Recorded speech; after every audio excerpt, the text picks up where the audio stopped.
Cricket is my passion and I cannot avoid it. Hello, everybody. Today we have a very special guest on our show, a man who was an integral part of many wins for India. The first Test series in England in 2007, where he showed he could bat in spicy conditions in England. And we can't forget the Nidas Trophy final against Bangladesh. He's been also a part of many wins for IPLs. We have the great Dinesh Karthik, who everybody calls DK. Welcome to the show, DK. Thank you so much. DK, I believe you were called as Chota Chika. Could you tell us who gave you this name? The name was given to me by Sachin Tendulkar actually. Oh, wow. So he just, because I'm a pretty restless personality, like I just told you before. I like to be very active. And interestingly, both Chris Srikanth and I come from the same neck of the woods in Chennai. So I think they found me a little bit like him. But over a period of time, they realized I'm very different to him as a personality and a person. So, luckily, the name hasn't stuck. But yeah, Sachin Paji is the one who first coined this Chota Chika term. I'll not forget in my initial tours. Interesting. Now that I know that there's an interview where you should be asking questions to me. But I heard in this part of the world you're called Mr. Cricket. You should tell me. Give me a little bit of insight about that. I will definitely give about that. You know what? I'll be very honest. This Mr. Cricket UAE, what I've been given as the name has been given by my wife Ruby. Oh, because very there good. was an incident where we had gone for her brother's wedding in India. And there were 3 matches happening on the same day. And there was a Sangeet in the evening. So the first match was an India-Pakistan match. I said, I'll just see the match T20 and I'll come. वो match देख लिया. फिर दोपहर जैसा हुआ तो in afternoon the Australia-England Ashes match. So, okay, I told my wife I'll come for the dance practice. Let me see this match. शाम हो गई. The West Indies match started. I said, I'm coming. Then she lost it. I said, enough is enough. I know you are Mr. Cricket. Now you got to come and attend my brother's Sangeet. So that's how it is, and rest is history. God has been kind. As I said, a lot of people have passion. I'm one of those who's been able to live the passion. Very good, very good. In the cricketing world, I think obviously there are only 2 Mr. Crickets, one Mr. Anish and one Mr. Michael Hussey.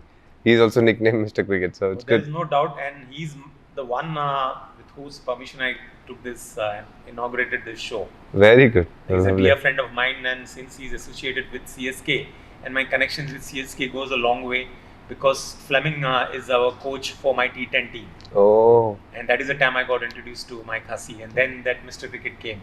lovely, The page. lovely. Anyway, we were talking about in the introduction about the innings which you played during your first series, I would say, in England. And that special innings where you opened, I think it was with Wasim Jafar, if I'm not wrong. How was that playing in that conditions? Very challenging. See, for an opener, the biggest challenge as a batter to go and bat would be in England, because the ball swings. Unlike in other parts of the world, in England your batting is dictated a lot by how the weather conditions are. So if it gets a little cloudy, it starts seaming as well. So the conditions become even more harder to bat. So it's a very, very challenging place to play cricket, and if you do well there, you feel very good. I remember Rahul Dravid telling me that England is the place you want to perform, because the whole world is watching you when the summer is on in England. So that's something that's very profound and it's kind of stuck in me as a person. And people who have done well in England over a period of time have been respected a lot more. Very true, and that was the time when we won, I think, in 2007 under Dravid, that 1-0, and now, we believe we have won the series, unless they have that one test match which will decide whether it is going to be 2-all or India will walk away with 2-1. We'll have to wait and watch. Absolutely. And there's some important stats which I've just found out, that you are the only active player from the team that played the first ever T20 for India. Am I right? And you went on to win the Man of the Match award in that match against South Africa. Share us about that T20 match way back. Yeah, so for that match, Virendra Sehwag was the captain.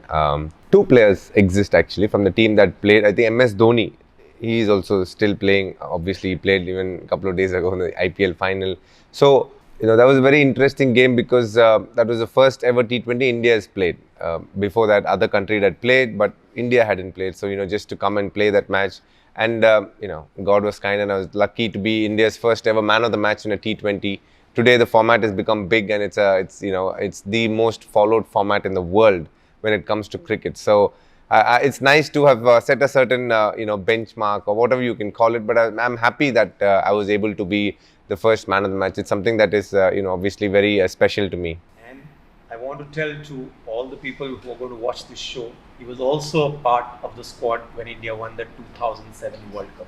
And that one catch which he took to dismiss Smith, if I am not wrong, in slips, they call as the flying DK. He used to keep it, but that time I think MS was keeping, and you flew and took that catch. What was that? That was a very interesting game. Obviously, it was a must-win game for us, and we had to win with a certain margin as well. And Graham Smith at that point was a very important batter for South Africa because he had got so much runs over a period of time in the lead up to the T20 World Cup that he was a very crucial wicket. RP Singh was bowling well consistently.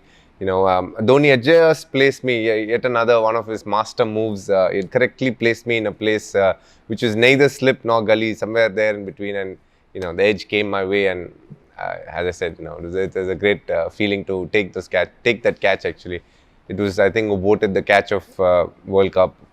So it was a good feeling. I can definitely endorse that because with gloves it's difficult to take such catches, but with two hands, rather to grab that catch, it was fabulous.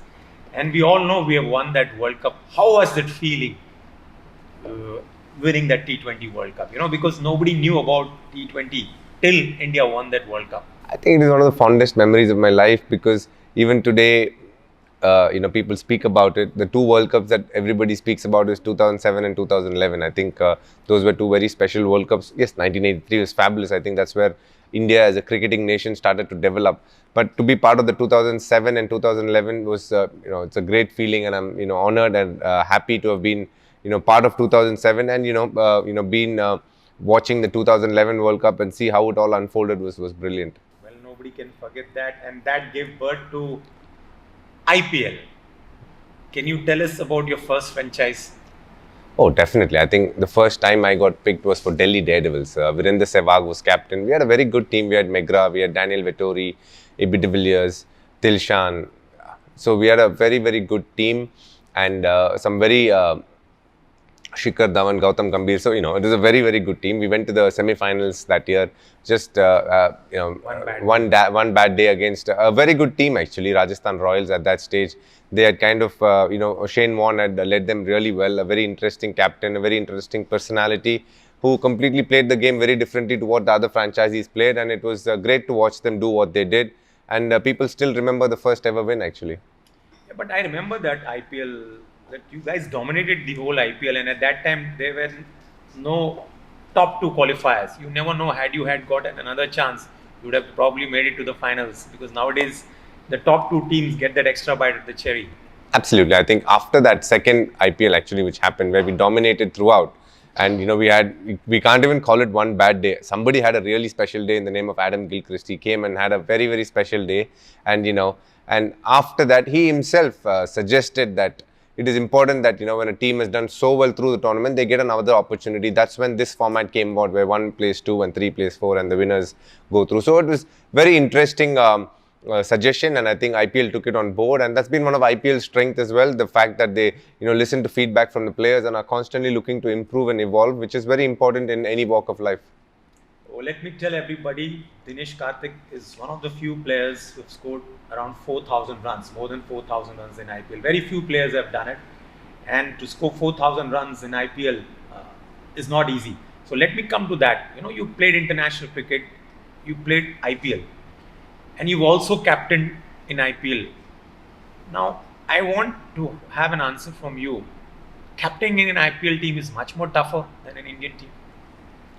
I mean, you can't compare both. I think captaining a country is obviously very challenging. It's got its own different set of challenges. Captaining an IPL team is a completely different, challenge altogether, because, captaining a franchisee these days, the way you're involved, the amount of time you're able to spend, you have an auction to deal with, then, you pull in together a lot of players from different parts of the world. They come together and, stick together for a couple of months and represent the franchisee. So it's a very different dynamic. You need to get used to it. It's like It's pretty much like, you know, another corporate setup where people come from different places, come together as a team, as a unit, do the best that they can for those 2 months that they are together, and try and produce the result that you know, that is required to obviously cross the line. And that's what franchisee cricket is about. Whereas with an Indian cricket team, you obviously keep playing together, practicing together, do things together over a period of 10 months. So that's a very different challenge as well. But like you said, that you know, people from different countries come and join the franchise. So how easy or difficult it is for a captain to handle different characters like a Dre Russ or a Sunil Narayan? So that is one of the biggest challenges as a captain in IPL. I think it's a lovely question that you're asking, because you have to understand that, you know, the way a Caribbean player thinks is very different to an Australian, is very different to an Indian. So to understand the cultures, to understand what gets the best of them, what are the trigger points which will, you know, get the best of them as a human being and as a player, those are the challenges as a captain. You know why I asked this question? Because I have myself had a team of T10 which is not to the league, the level of IPL. But the fact is, you know, this West Indies, they don't sleep in the day. And then I asked them, how are you going to play the match? Well, that's the way we are. Sunil Narayan, Chris Gales or the Dre Russ, they don't sleep. They just come and ready with the bat and they show their talent. So sometimes as an owner, I was scared, you know, kab soenge and kab jaake match. When will they bat? Absolutely. Actually, ये लोग तो पूरे time they try and live in the Caribbean timeline. I mean, basically, if you play in India, they don't sleep till 6:37 in the morning. They only sleep from 7 to 4 in the evening.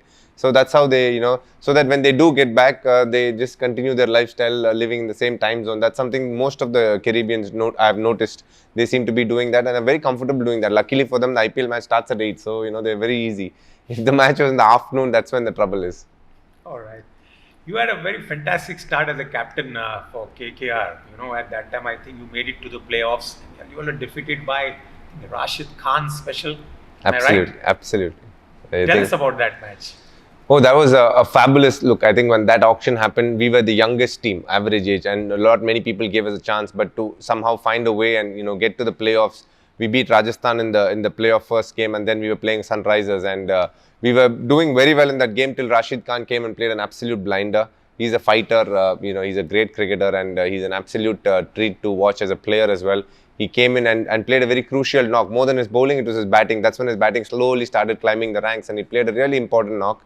And that took them to a very good total. But we were, again, when we batting, we were very comfortable. We were, I mean, in a very, very comfortable place when we were doing well. But again, he came with the ball and did what he did. And, you know, credit to Sunrisers. They went on to play the final. It was a very good game, a great learning experience for a lot of the young boys in the team. Right. Since we are talking about Rashid Khan, you know, you have been instrumental in getting One India, the mystery spinner Varun Chakravarti. We all know what Varun Chakravarti. Do you feel Varun Chakravarti has reached where Rashid Khan is, or is he still developing as a player?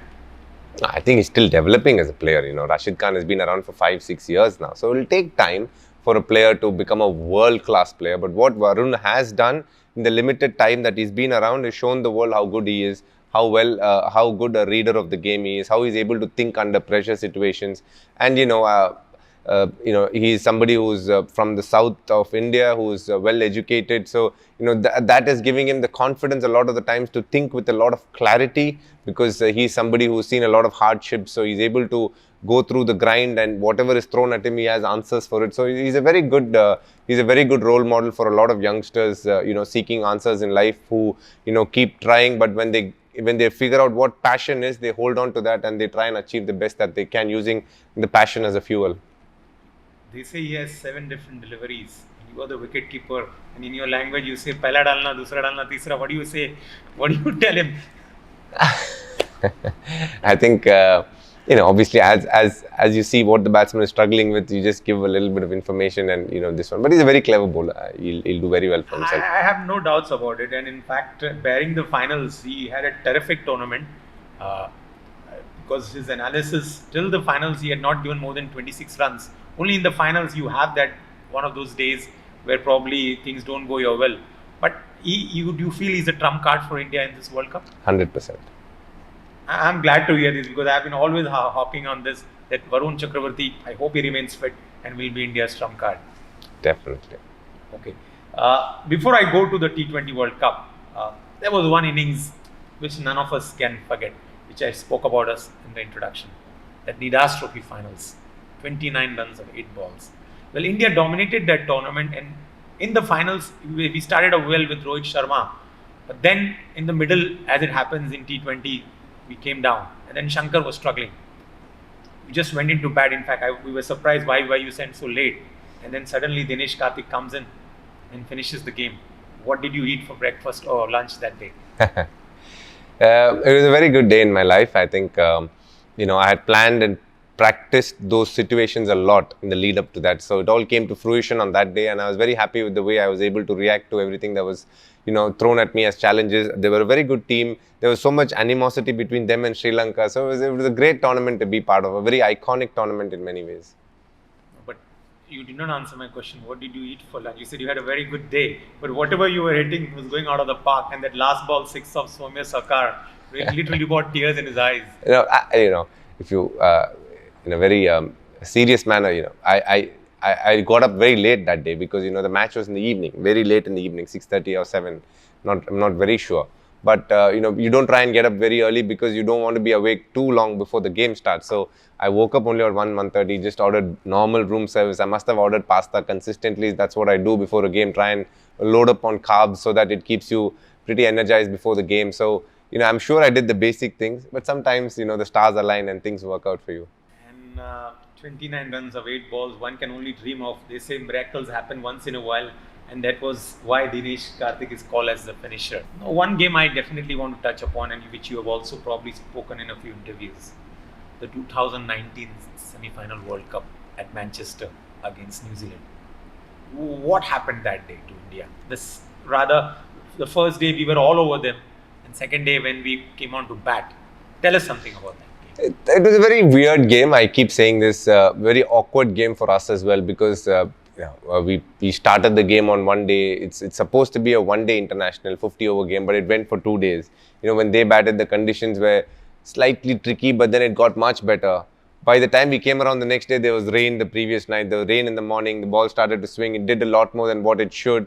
And look, at the end of the day, we had a fabulous tournament in the lead up to that. We were consistently beating solid teams. Rohit Sharma put up an absolute masterclass on how to play in those conditions. On that day, obviously, that's the beauty of international sport. There, you have some real, real good players who will clock up on one day and do something really special. And it was Bolt's day. He really kind of tore into us along with Matt Henry. Bowled some really good spell. Those are the kind of spells in white ball cricket that, you could get any batsman out. And for us, unluckily, two of our most important batters and real good form, KL, Rohit and Virat, got out very, very early in that chase.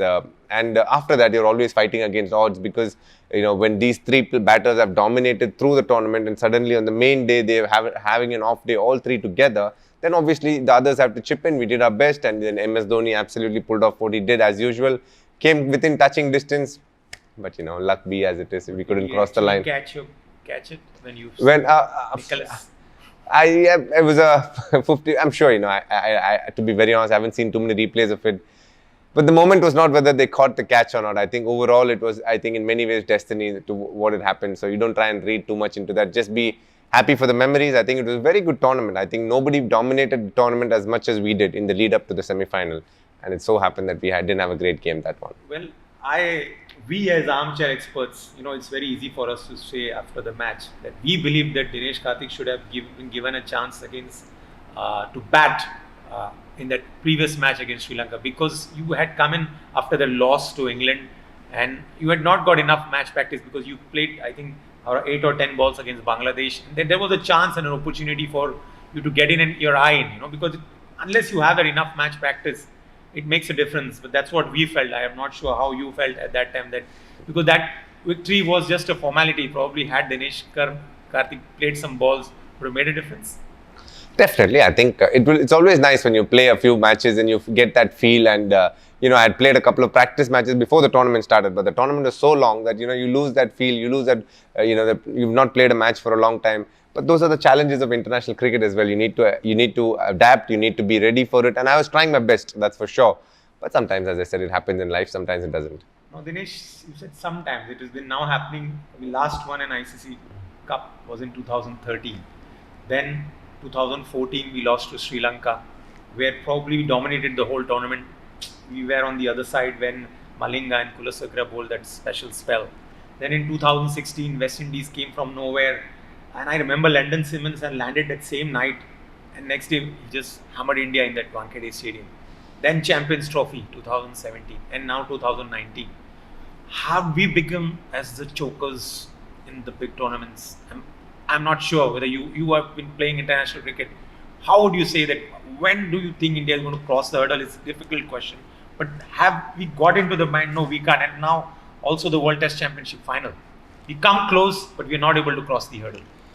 No, I think the word choker is a very strong word. I don't think we're anywhere close to being a choker. I think our expectation as public is very, very high. We are not able to accept anything other than a victory in the final.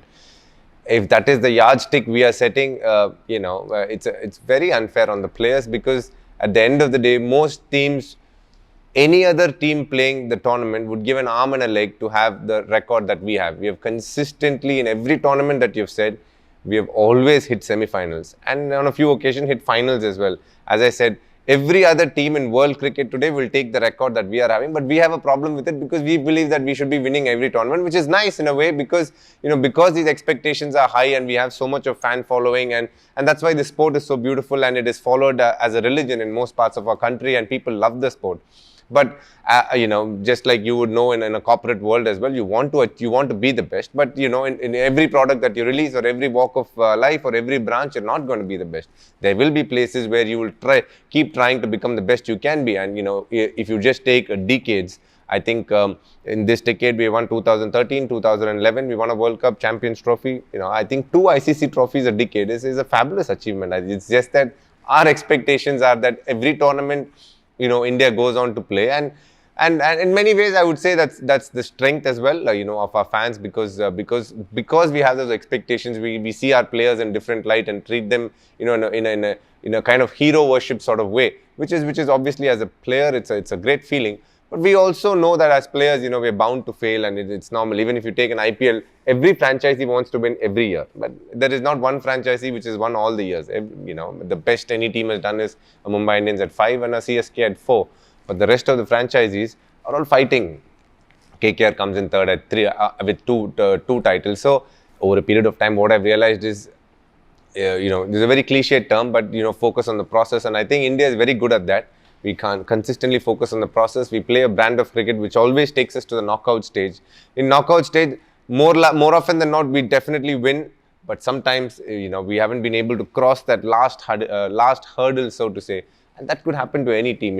England as the one, you have to understand, if you look at England's point of view, they discovered cricket a century ago. But they had to wait more than a century to win their first ever World Cup. So, it's a process, and it's not that easy to win World Cups.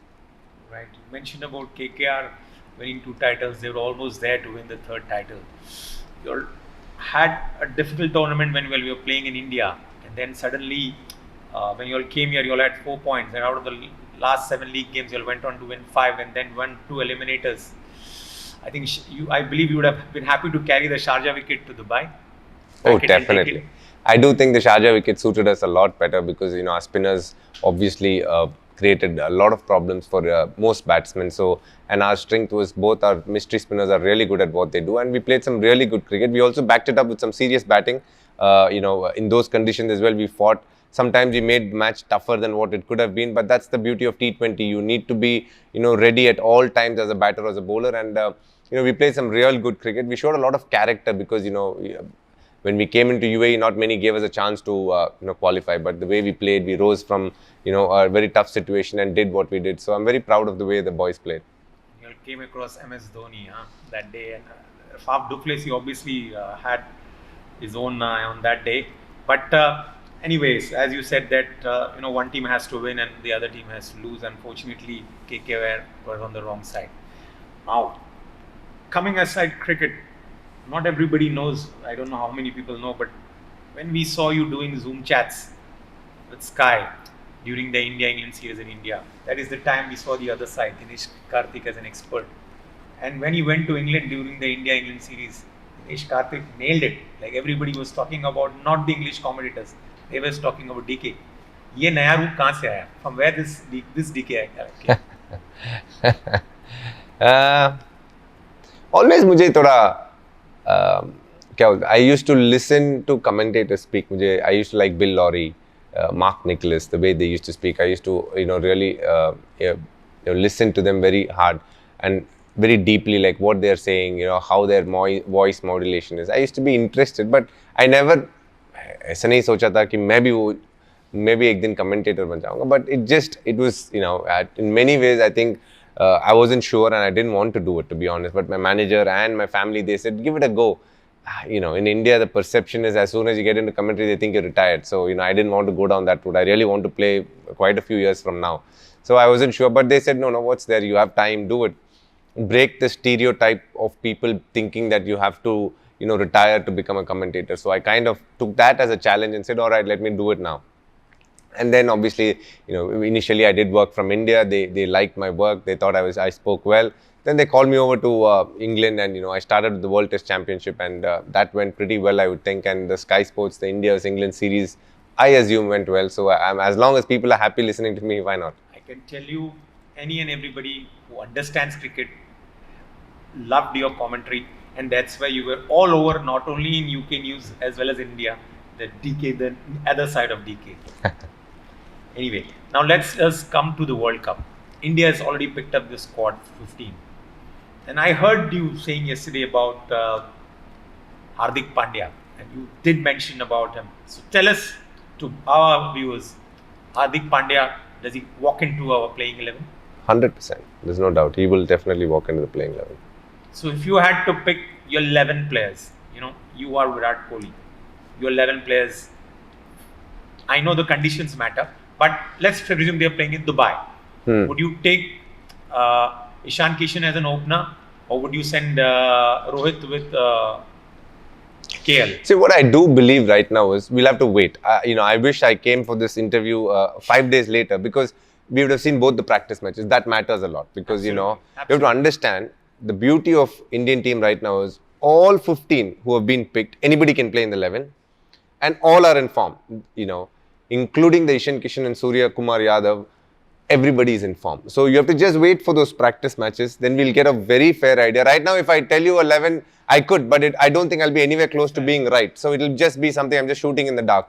But 5 days later, when we play, today is our first practice match. I think as we speak, they'll be playing a match in the evening. And then a couple of days later, we're playing another game. Today, we're playing England, and a couple of days later, we're playing Australia. When those matches happen, then you get a very fair idea as to, okay, this is what India is thinking. Then I'll be able to give you a much clearer answer. Fair point. Dinesh wants to keep his cards close to the chest, and I agree that he needs to see India playing in the 2 practice matches. I'll definitely give you a message and ask you now you're playing. 100%. We sincerely hope, and I'm sure the Indian team management knows who was going to be the right 11 for that day. Absolutely. Before we wind up, you think India will go the distance? I hope so. They have the team, they have the skill, they have the belief, and they have a captain who is playing in his last series as a captain. So they have a lot of hunger and fight as well. So I genuinely hope that they go the distance. At least give us your 4 semi-finalists. 4 semi-finals for sure. India. I believe the only doubt for me would be in our group, New Zealand or Pakistan. In the other group, England. If you have to pick one, New Zealand or I'll Pakistan. pick New Zealand. Okay. In the other side, 100% England. My only doubt is West Indies, Australia. Whoever wins that game will go through. But if you want me to tell me to put money on a team, I would put it on West Indies. So Dinesh Karthik says from our group it is going to be India and New Zealand and England obviously, and then you would pick, you said West Indies. West Indies. And West Indies have been a dangerous side. They've won it twice. And I just wrote a piece today. Probably they might once again, if they cross that group of death, they might be a dangerous team, and I hope we don't bump into that. No, actually, I have a very different opinion on this. Everybody is thinking that the second group is tough. I believe that India's group is a tougher group because 100%. And I say that only because we have 4 Asian teams. Afghanistan, we have Pakistan, Bangladesh. When they win, they will come through to that group. No, and they are going to play us because they lost. They are B2, so we will play them unless Scotland go down and they go over. Also, I think irrespective of B1 or B2 in that group, it doesn't work like that. It goes on the rankings of what they have done over a period of time. So that is kind of assured. So I think Bangladesh will definitely come. So we have 4 very strong Asian teams. and playing in Asian conditions where they're very used to with good spinners. So everybody is thinking it's the other side, but I feel the other side is not as tough as it, only because I feel England are a good team, West Indies and Australia, but I don't see South Africa or which is the other team, Sri Lanka, putting pressure on any of the teams. So when you have just 3 good teams, whereas in our group, I can promise you, India, New Zealand, Pakistan, Afghanistan, and Bangladesh are solid teams. They're all very, very, very good in our conditions, in these conditions, in UAE conditions. So, I always keep saying that I feel our group is much, much tougher. We dominate again Pakistan. You think we should that's the wish of every Indian, and I would also like to think so. All right, ladies and gentlemen, boys and girls, we've had DK Dinesh Karthik speaking his heart out, and I'll be very honest, this is only my second interview face to face with a cricketer, and I've never enjoyed it as much as I've enjoyed today. Thank you so much, DK. Pleasure. Thank you.